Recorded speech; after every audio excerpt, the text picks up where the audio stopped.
didn't have like an official closed door players meeting, but I think we just all know what's going on, and we're aware of the situation, but we're staying positive. I think that's the most important thing is we got to stay positive in spots like this is, there's bad breaks all over the game right now. And it's just, we just got to stay positive, stick together, and we're going to get out of this eventually. And our focus is always on the next one. So we, put that one behind us and, create some positivity, create some, good mojo going to the next one. So I think that's our model, is just focus on the next one and focus on the 2 points that are at hand here tomorrow.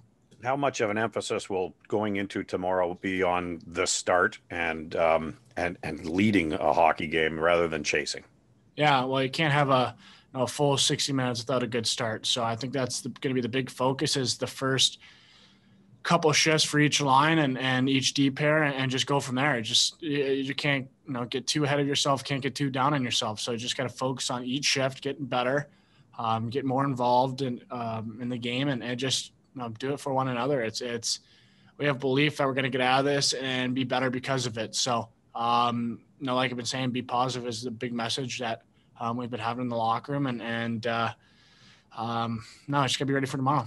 Did the dynamics of your line change at all with the swapping of right wingers in Connor Brown and Drake? Yeah, well, I mean, both phenomenal players, and both guys are easy to play with, and it's just a little something different look, and but I've been very happy to play with both those guys because they're both phenomenal players. Kyle.Bukauskas, Sportsnet.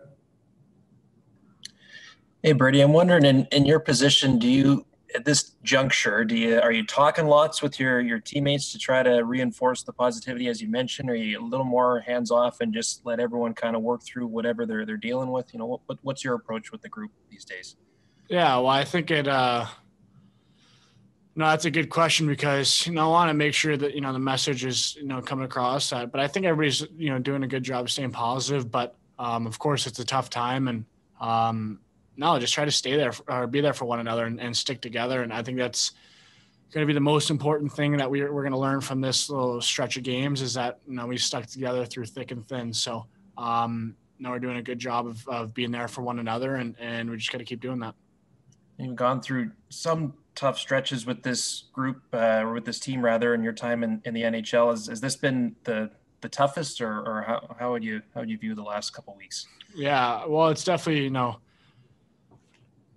like you said, there's been a couple stretches. It's, this one's been, definitely different than others, because just with the time off we've had, the new group just not having enough time to get to know one another off and on the ice with no exhibition game. So this one's been probably the most different, but it's definitely probably the one that I'm going to learn the most from.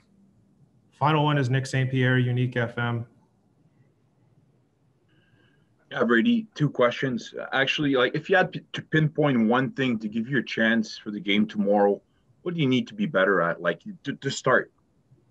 Well, I think we got to be, better in every aspect. We just, each individual just got to, play a bit better. And it starts with me, I haven't felt like I've, played my best. And I just want to, focus on, doing my job and leading by example.